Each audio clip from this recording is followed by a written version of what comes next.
నమస్తే welcome to #you నేను మీ రాజేష్. తెలంగాణ కేంద్రంగా ఢిల్లీలో కీలక పరిణామాలు చోటు చేసుకుంటున్నట్టు కనిపిస్తుంది. అంటే వచ్చే ఎన్నికల్లో బీజేపీ తెలంగాణలో ఖచ్చితంగా అధికారంలోకి రావాలనే లక్ష్యం పెట్టుకున్నటువంటి బీజేపీ అతిపెద్ద వ్యూహం రచిస్తోంది. ఆ వ్యూహాలకు సిద్ధం చేస్తోంది, పదను పెడుతోంది. సో ఇప్పుడు రాష్ట్రంలో నెలకొని ఉన్నటువంటి రాజకీయ పరిణామాల నేపథ్యంలో వాటిని అనుకూలంగా బీజేపీ వైపు తిప్పుకునే ఒక వ్యూహంతో అంచనాతోటి పార్టీ ముఖ్య నాయకులు కనిపిస్తూ ఉన్నారు.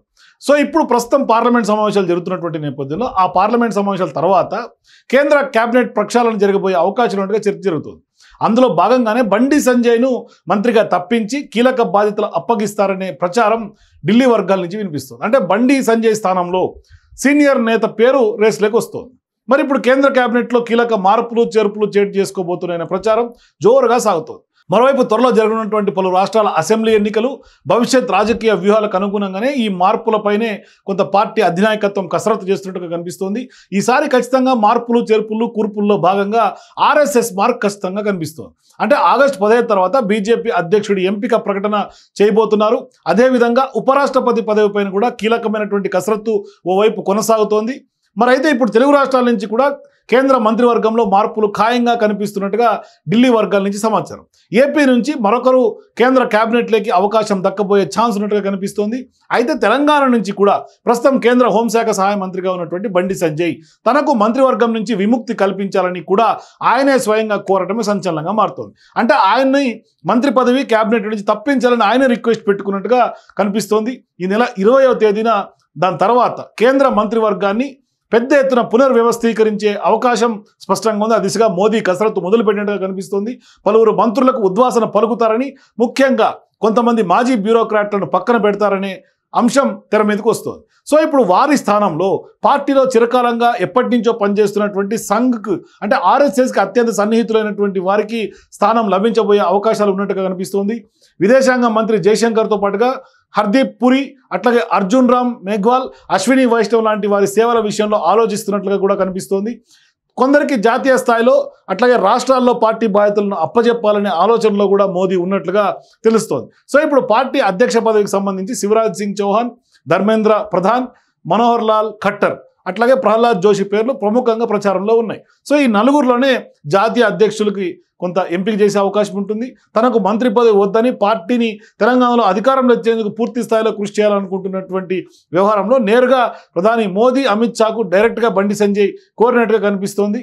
మంత్రిగా బాధ్యతల కారణంగానే కొంత తెలంగాణలో బీజేపీ పార్టీలో క్రియాశీలకంగా పని చేయలేకపోతున్నట్లుగా ఆయనే స్పష్టంగా స్వయంగా వివరించినటువంటి నేపథ్యంలో ఇప్పుడు ఆర్ఎస్ఎస్ పెద్దలు సైతం తెలంగాణలో బండి సంజయ్కి ఖచ్చితంగా ఆయన పార్టీకి అవసరమని కూడా అభిప్రాయపడినటువంటి నేపథ్యంలో ఆయనకు పార్టీ బాధ్యతలే అప్పగించాలని సూచిస్తున్నట్లుగా కనిపిస్తోంది. సో ఇప్పుడు బీజేపీ రాష్ట్ర అధ్యక్షుడిగా నియమితులైన తర్వాత ఆయనకు అండగా బండి సంజయ్ విస్తృతంగా రాష్ట్ర పర్యటనలు చేపట్టేలా కూడా ప్రణాళికలు సిద్ధమవుతున్నట్టు కనిపిస్తోంది.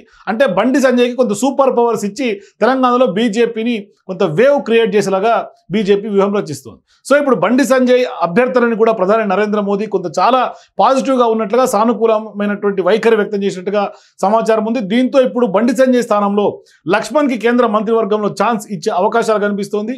వచ్చే వారం ఈ మొత్తం వ్యవహారం పైన కూడా క్లారిటీ వచ్చే అవకాశాలు ఉంటాయి. మరోవైపు ఇప్పుడు ఖచ్చితంగా ఎప్పటి నుంచో తెలంగాణ రాష్ట్రంలో బీజేపీ అధికారంలోకి రావాలని సౌత్కి ఇక్కడ తెలంగాణ గేట్ వేవ్గా బీజేపీ ఎప్పటి నుంచో భావిస్తోంది. ఆ దిశగానే ఇప్పుడు కసరత్తులు మొదలుపెట్టేట్టుగా కనిపిస్తుంది. మరోవైపు ఇప్పుడు ఆర్ఎస్ఎస్ కొంత కీలక భూమిక పోషించే అవకాశాలు స్పష్టంగా ఉన్నాయి. అంటే ఎప్పటి నుంచో ఆర్ఎస్ఎస్ చాప కింద నీరులాగా బీజేపీ యొక్క గెలుపులో క్రియాశీలక పాత్ర పోషిస్తుంది. అందుకనే ఇప్పుడు ఆర్ఎస్ఎస్ కొంత సూచనల మేరకే కొంత ఇదంతా కూడా కసరత్తు జరుగుతున్నట్టు కనిపిస్తుంది. మరోవైపు ఆర్ఎస్ఎస్ ఇప్పుడు కొత్త నిబంధన మోదీ రిటైర్మెంట్ గురించి ఎప్పుడైతే మోహన్ భగవత్ మాట్లాడారో ఆ దిశగా ఇప్పుడు ఉండే అవకాశాలు కూడా ఉన్నాయని చర్చ జరుగుతోంది. మరోవైపు ఆ దిశగానే ఇప్పుడు వైస్ ప్రెసిడెంట్ నియామకం కూడా ఆ అంచనా పెట్టుకునే ఉంటుంది. మరోవైపు బీహార్ ఎన్నికలు కొంత కీలకంగా మారే అవకాశాలు ఉంటాయి. బీహార్తో పాటుగా వెస్ట్ బెంగాల్ జరిగే ఎన్నికలు కూడా కొంత క్రియాశీలకంగా ఉంటాయి. సో అందుకని ఇప్పుడు వాటన్నిటిని దృష్టిలో పెట్టుకుని భవిష్యత్తులో జరగబోయే అసెంబ్లీ ఎన్నికల నేపథ్యంలోనే ఇప్పుడు కేంద్ర కేబినెట్ పునర్వ్యవస్థీకరణ భారీ ఎత్తులో జరిగే అవకాశాలు ఉంటగా స్పష్టంగా కనిపిస్తుంది. అందుకనే ఇప్పుడు నరేంద్ర మోదీ ఇప్పటి నుంచి కసరత్తు మొదలుపెట్టారు.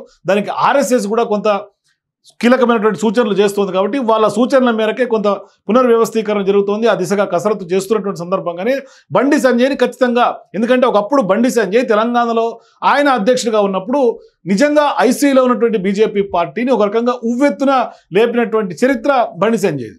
అందుకనే ఎన్నికల ముందు బండి సంజయ్ తప్పించిన తర్వాత కూడా అనేక విమర్శలు బీజేపీ అధిష్టానం ఎదుర్కొంది. అంటే చాలా వరకు బీజేపీ బీఆర్ఎస్తో ఒప్పందమైందనే ఆరోపణలు కూడా చాలా వరకు రాజకీయ వేత్తల నుంచి అట్లాగే పొలిటికల్ పార్టీస్ నుంచి కూడా ఎదుర్కొంది. దాన్ని అసలు అంటే ఒక రకంగా పొత్తు లేదు, లేకుంటే వాళ్ళిద్దరి మధ్య సంబంధాలు లేదు అని చెప్పుకునేందుకు చాలా వరకు శీల పరీక్షలాగా బీజేపీ చేసుకోవాల్సి వచ్చింది. అంటే బీఆర్ఎస్ బీజేపీ రెండు ఒకటి కాదు అని చెప్పే ప్రయత్నం అనేక సందర్భాల్లో బీజేపీ చేసినప్పటికి కూడా ఇంకా అటువంటి డ్యామేజే బీజేపీకి జరుగుతూ ఉంటుంది. అందుకనే ఇప్పుడు మరొక్కసారి ఇప్పటికే ఒక డెసిషన్ కొంత తీసుకునేశారు. అప్పట్లో కిషన్ రెడ్డిని ఆయన అధ్యక్షుడిగా చేసి ఒక డెసిషన్ తీసుకున్నారు కాబట్టి ఇంకా దాన్ని ఏమీ మార్చినటువంటి పరిస్థితి. కానీ కిషన్ రెడ్డి కూడా కట్టర్ బీజేపీ లాయలిస్ట్ అయినప్పటికీ కూడా కొంత బండి సంజయ్కి పార్టీ పరంగానే వాడుకుంటే ఖచ్చితంగా మరొక్కసారి పార్టీకి వేవ్ క్రియేట్ అవుతుంది. కాబట్టి ఇప్పుడు రామచంద్రరావు కొంత అధ్యక్షుడైన తర్వాత ఆయన ఇప్పటికే నేను డమ్మీని కాదు మమ్మీని, నేను ఏంటో చూపిస్తానంటే కూడా రాజకీయ పార్టీ నాయకులకి కొంత సవాల్ విసిరినటువంటి నేపథ్యంలో ఆయనకు తోడుగా ఈయన కూడా ఉంటే జోడెద్దుల్లాగా బీజేపీ పార్టీని తెలంగాణలో విజయ తీరాలకు చేర్చే అవకాశం ఉందన్నట్టుగా బీజేపీ భావిస్తుంది. మరి నిజంగానే బీజేపీ కళ తెలంగాణలో అధికారంలోకి రావాలన్నది ఎంతవరకు సాధ్యమవుతున్నది కూడా వెయిట్ చేసి చూద్దాం. మీరు కూడా మరి నిజంగానే బీజేపీ పార్టీ పరంగా పార్టీ గెలుపు కోసం, పార్టీ కోసమే బండి సంజయ్ తెలంగాణలో ఎంత మేరకు పనిచేసే అవకాశాలు ఉంటాయి, వీరిరువురు కూడా నాయకత్వం బీజేపీని నిజంగానే గెలిపించే అవకాశం ఉంటుంది, అధికారం సాధ్యమవుతుంది. మీ అభిప్రాయాలు నాకు కింద కామెంట్స్లో తెలియజేయండి. For more videos please watch #.